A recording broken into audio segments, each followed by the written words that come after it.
আসসালামু আলাইকুম সকিব দর্শক বন্ধুরা, কৃষি চাষবাস চ্যানেলে আপনাদেরকে স্বাগতম।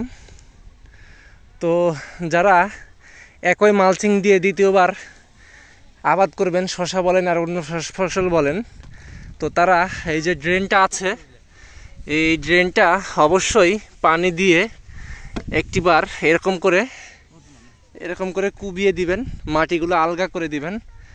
এতে আপনার যে এই যে গাছ রয়েছে, এই যে দেখেন, এই গাছের শিকড়গুলো কিন্তু এইখানে চলে আসে।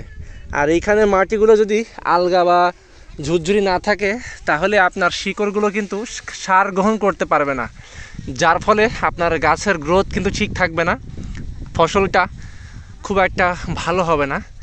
এতে করে আপনারা এই যাতে সমস্যা না হয়, আপনারা এই কোদাল দিয়ে ঠিক এইরকম করে মাটিগুলোকে কুপিয়ে আলগা ঝুরঝুরি করে রাখবেন। সকলে ভালো থাকবেন, সুস্থ থাকবেন। আসসালামু আলাইকুম।